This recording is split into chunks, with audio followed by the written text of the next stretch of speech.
Fred Vanvleet, an important member of the 2019 finals-winning Raptors team, becomes a free agent this offseason. He's gone on record saying that in an ideal world he'd like to remain a Raptor, but with the pending free agency of Giannis next year and the Raptors kind of wanting to keep that max spot available, they might not have the cap space to sign Fred to the deal that he wants. Mike, where do you see Fred Vanvleet going in this offseason? So my number one option right now is the Miami Heat.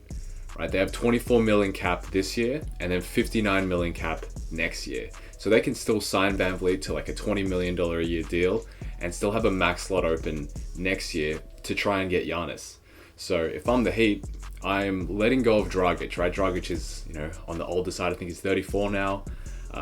He obviously got injured during the finals. He's been injured quite a lot recently in the last couple of years.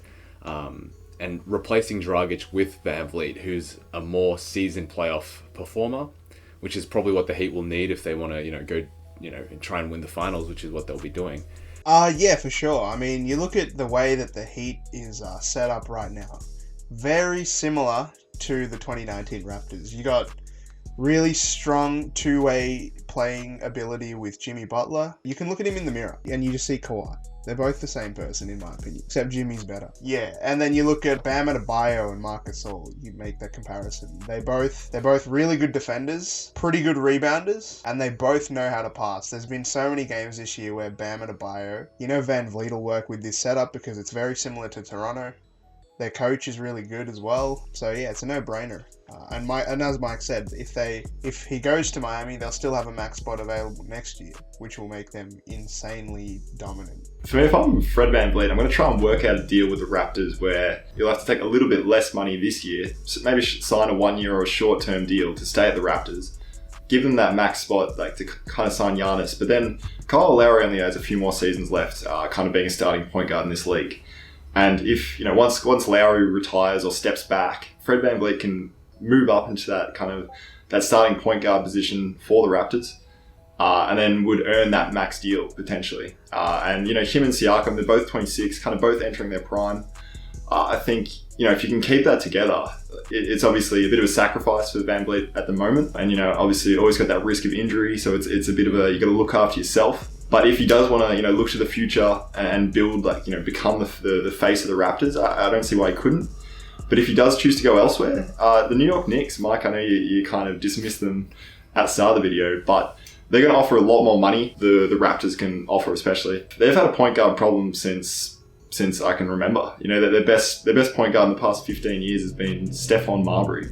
No, that's wrong. It's been Jeremy Lin. Jeremy Lin for a 1 month stretch. So it's like, for me, the Knicks need that point guard. And you're getting a guy who's done it in the finals already. You're gaining experience for a very young team there at the Knicks. And I think they're going to throw a lot of money at him. You gain a lot of pressure going to the Knicks. Everyone wants you to be the savior of New York. So if Fred wants to take that on, earn that money, I think it works for him. The Toronto pick, I think if they can sign him to a 1 year, fat 1 year deal to kind of just see if they can keep that max slot open for Giannis while keeping VanVleet, kind of like a carryover deal, like a franchise tag. That's what I would try and do if I was Toronto, because you want to keep VanVleet. He's like you said, he's the heir to Kyle Lowry. He's kind of thrown to that point guard position. Obviously VanVleet's going to be chasing money, but what's the difference? If he signs a 1 year deal with Toronto, a $25 million deal, and then he goes into free agency next year where a bunch of teams have max slots open for Giannis, that doesn't sound like such a bad option to me. If I was VanVleet, I'd sign that 1 year deal. I know guaranteed money is what everyone wants, but signing that 1 year deal and then going to free agency when a bunch of teams have max slots open, only one of those teams is going to get Giannis. So I think that's a really smart option for him to stay with the Raptors and kind of see where it goes. If they don't get Giannis, then he stays there, becomes a long-term option. Yeah, if he goes to the Knicks, he's looking out for his future, because they'll be paying him more money, obviously.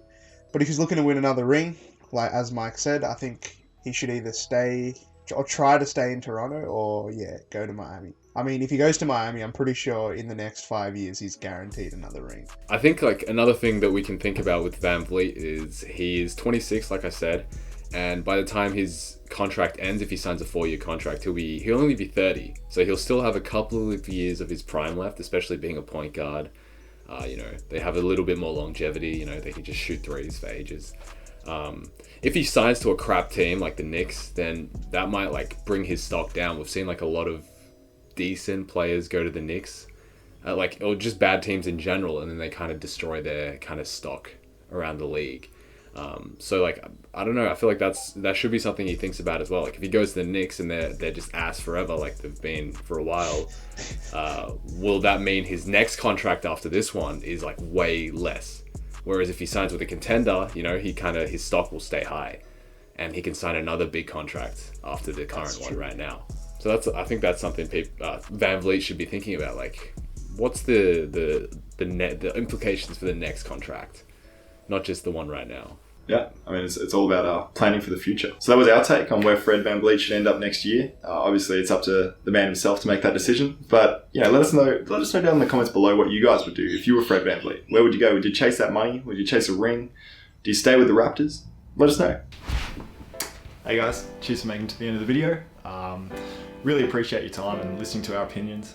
Whether you agree or disagree with us, please drop a comment down below. Let us know. We're just trying to learn and grow our channel.